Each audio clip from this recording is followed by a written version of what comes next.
Eu saúdo os irmãos com a graça e a paz do Senhor Jesus. Bom dia! Amados irmãos, hoje entramos no 9º dia de exposição do livro do profeta Isaías. Aqui com vocês, o professor Fábio Machado. E eu estarei expondo do capítulo 25 até o capítulo 27. No capítulo 25, dos versos 1 a 3, a canção é uma canção de triunfo pela vitória de Yahvé, conforme descrito aí no capítulo 24, verso 23, vista como um retrospecto de sua poderosa atividade na história e exultando com o que ele fez e dando a ele um louvor de gratidão. Ele fez coisas maravilhosas, poderosas, executando seus planos sábios, que eram desde a antiguidade, de uma forma fiel e honradamente. Pois ele transformou cidades poderosas em montes de ruínas, e cidades com muros fortes em escombros. Belos palácios em terras distantes são destruídos e jamais serão reconstruídos. Tudo isso fará com que as nações fortes tenham temor do Senhor e deem a Ele todo o crédito. E nações opressoras o temerão. No verso 4, Deus não é apenas uma cidade, mas uma fortaleza duradoura e inexpugnável. Este é outro motivo de exultação de Isaías, por aquilo que o Senhor foi e é para os que nele confiam, para os pobres e necessitados. Os pobres costumam ser uma descrição que indicam aqueles que são fiéis a Deus. Eles veem as coisas terrenas como sem valor. Eles só podem confiar em Deus. E Ele será para eles um refúgio da tempestade, uma sombra onde possam se abrigar do calor escaldante e do vento tempestuoso, lançando a areia que se choca contra o muro. No verso 5, Yahvé será uma proteção para os seus, mas para os outros será como um calor abrasador. A primeira imagem é daqueles que são estranhos ao povo de Deus, estrangeiros, murchando no calor abrasador e exaustivo em uma terra árida, de modo que sua comoção e atividade contra o povo de Deus diminuem enquanto eles lutam com o impacto do calor produzido pelo Senhor. No verso 6, neste monte, em contraste com o calor escaldante do verso anterior, Yahvé fornecerá um grande e luxuoso banquete para os seus entre todos os povos, com vinho da melhor qualidade e carnes gordurosas, que representam tudo o que há de melhor para ser servido. Nos versos 7 e 8, aquele que fez coisas maravilhosas agora realizará suas maiores maravilhas.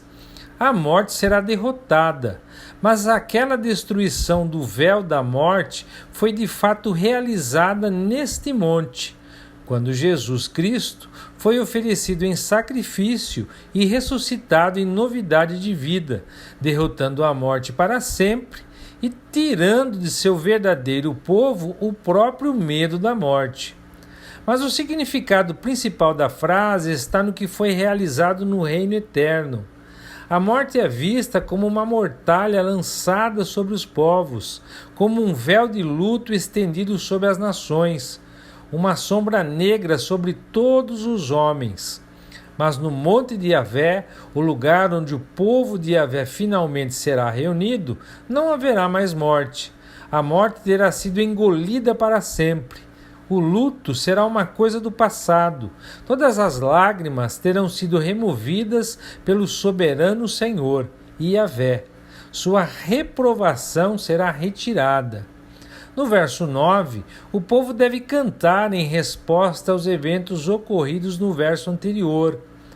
era para ser cantado naquele dia ou naquela hora em que Deus operou suas maravilhas para a salvação de seu povo. As expressões são fortes e brilhantes e são adequadas para aquele estado de espírito que é a consequência de grandes favores e sinais de libertação concedidos por Deus. Nos versos de 10 a 12, nesses versículos, eles contêm argumentos para a confiança e alegria do povo de Deus. A queda de Moabe. O julgamento de Moabe é apresentado em duas figuras. O primeiro no verso 10. O significado disso é que Deus pisaria, quebraria e destruiria inteiramente o poder de Moabe para sua extrema desgraça.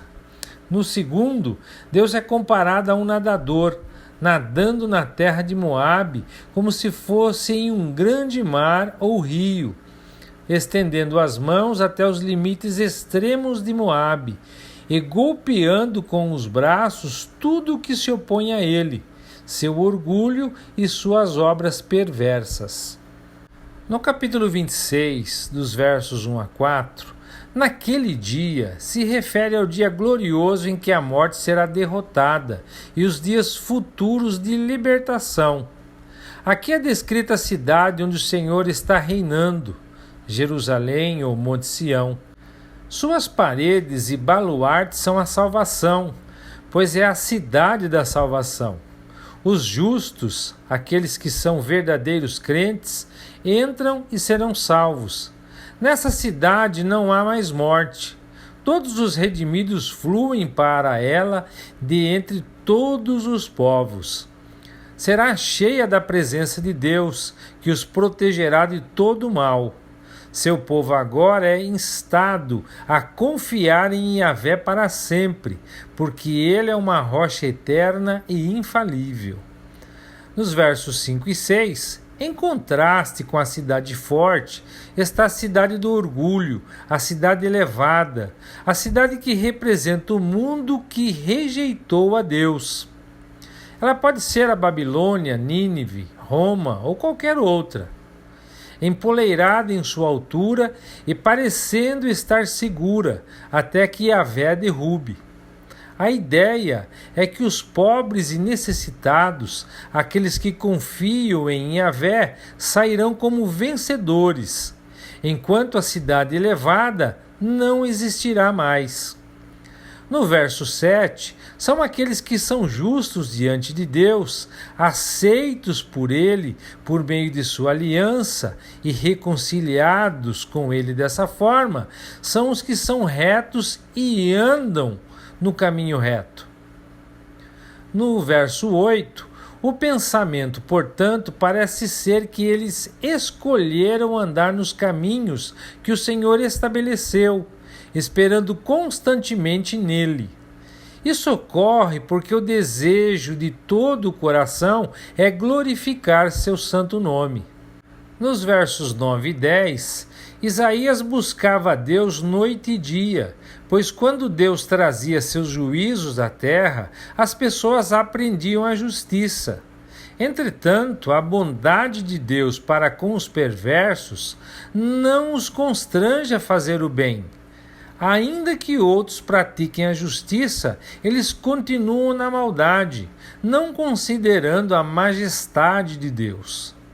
No verso 11, falando a Yahvé, o profeta lembra que, embora sua mão seja levantada em julgamento e eles tenham que considerar seus caminhos, o mundo falha em ver a verdade.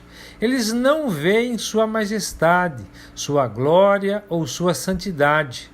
Eles não veem sua própria pecaminosidade diante de Deus. Eles verão o que Yahvé faz por seu povo. Isso pode significar que eles verão quão protetor ele tem sido para com eles, quão zeloso. E isso fará com que fiquem envergonhados. Mas, sem dúvida, isso inclui o fato de que verão seu zelo em favor de seu povo, que resultará em sua própria destruição pelo fogo. No verso 12, ele determinará e garantirá para eles um futuro de paz no reino da paz. Eles reconhecem que o passado revela que Deus trabalhou por eles em total soberania. Nos versos 13 e 14, ele confirma a Yahvé que eles estão profundamente cientes de que no passado eles foram subservientes a outros senhores, tanto os senhores humanos quanto as divindades que eles representavam. Na verdade, a fragilidade e indignidade para a adoração desses outros senhores foi deixada bem clara, pois agora eles estão mortos. Eles se tornaram apenas sombras. Eles são apenas sombras no túmulo do que eram. Eles não viverão novamente. Eles não vão se levantar de seus túmulos. Eles se foram para sempre. Yahvé os visitou e os destruiu. Até mesmo a memória deles se foi. No verso 15, em contraste com isso, por causa da intervenção de Yahvé em seu favor, por causa de seu zelo demonstrado, enquanto seus adversários foram destruídos, sua própria nação aumentará, pois Yahvé o fará, e ele gradualmente estenderá suas fronteiras. Ele tinha feito isso no passado e o fará novamente. Nos versos de 16 a 18, Isaías não tinha falsas ilusões sobre seu povo. Ele olha para trás, para a história deles e sente sua dor, quando repetidas vezes seu povo clamava a Deus em sua escravidão e implorou por libertação. E quando Deus teve que castigá-los repetidamente por esquecê-lo e buscarem outros deuses. Então eles realmente sofreram como uma mulher ao dar à luz. Não era uma busca permanente, mas temporária, efêmera, num momento de desespero. Cada vez era apenas uma visita, não uma longa estadia. Esse era o problema, e foi por isso que nunca chegaram ao ponto de produzir nada que valesse a pena.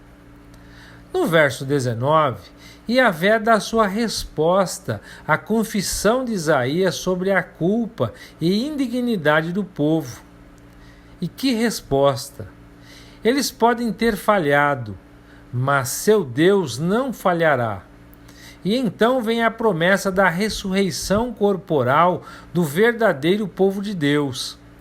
Assim como o orvalho que cai traz vida à terra, o orvalho da luz de Deus cai para trazer vida aos seus mortos, de modo que a terra ou a sepultura os expulse, pois o lugar dos vivos não é na sepultura. Nos versos 20 a 21, seu povo deve se esconder sempre que seus julgamentos estão no mundo, porque o que ele trará ao mundo em julgamentos, por causa de sua ira contra o pecado, não é para eles. A gloriosa ressurreição está chegando, mas antes que a ressurreição final aconteça, o mundo deve passar pelo julgamento. E uma vez que Yahvé punir o mundo suficientemente por sua iniquidade, a terra que recebeu o sangue das vítimas de assassinatos não mais o esconderá, nem os cobrirá. Em vez disso, ela irá revelá-los. A própria terra cooperará para chamar a atenção para todos os crimes. No capítulo 27, nós temos a restauração e adoração. O verso 1 prediz a queda dos inimigos de Deus. Os versos de 2 a 11 prometem dias melhores para Judá e Israel, mas lançam um olhar realista sobre a condição contemporânea, contrastando seu futuro com a condição presente de uma cidade anônima. E os versos 12 e 13 predizem o retorno de todos os exilados israelitas à sua terra, como também a adoração em Jerusalém. O verso 1 recorre à linguagem de antigos mitos cananeus, Leviatã e o monstro, também conhecido como Raabe. E está claro que Isaías estava usando expressões muito conhecidas para o seu público.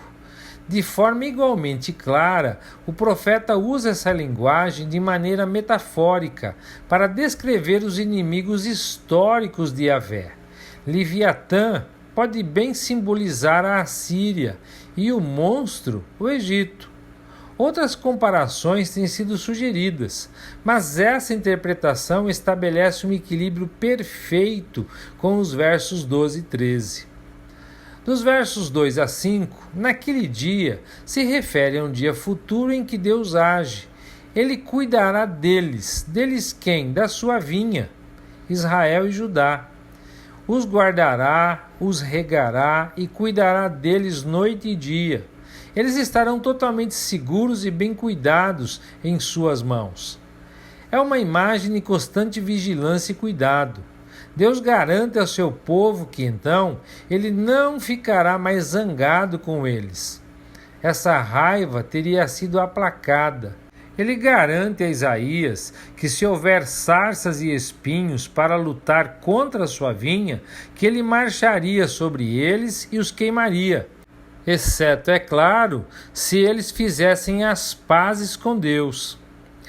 As sarças e espinhos representam os povos do mundo, com suas pressões mundanas.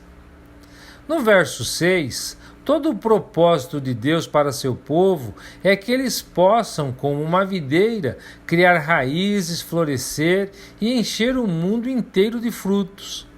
Eles deveriam ser uma bênção para o mundo, como Deus havia prometido a Abraão.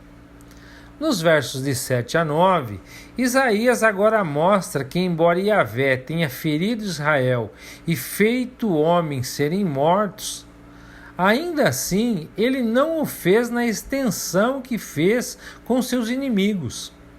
O tratamento que Deus deu a Israel sempre foi medido. A mudança para o pronome feminino, como a tradução corrigida nos mostra, indica que ele a vê como semelhante a uma esposa. Quando ele a mandou embora, isto é, a fez ser levada cativa, sempre foi em proporções razoáveis. Assim ocorreria a purificação da iniquidade e a remoção de seus pecados. Por isso, todos os santuários idólatras seriam destruídos. Nem postes ídolos e os altares de incenso ficariam em pé. Nos versos de 10 a 11, porque a cidade fortificada está deserta, solitária e abandonada. Ela será o local de pasto do gado que comerá de seus arbustos, que quando secam, as mulheres utilizam seus galhos como lenha para cozinhar. Seu povo é tão tolo e insensato que aquele que o formou não terá compaixão e nem misericórdia dele. Nos versos 12 a 13, depois do julgamento e castigo de seus opressores, o Senhor recolherá o remanescente de Israel, e eles serão convocados. Nós vemos aí no texto toque de trombeta, tanto da Assíria quanto do Egito, para retornarem a Jerusalém e adorarem ao Senhor no seu santo monte. E assim, amados, concluímos a exposição de hoje. Que o Eterno os abençoe e até amanhã, se Deus quiser.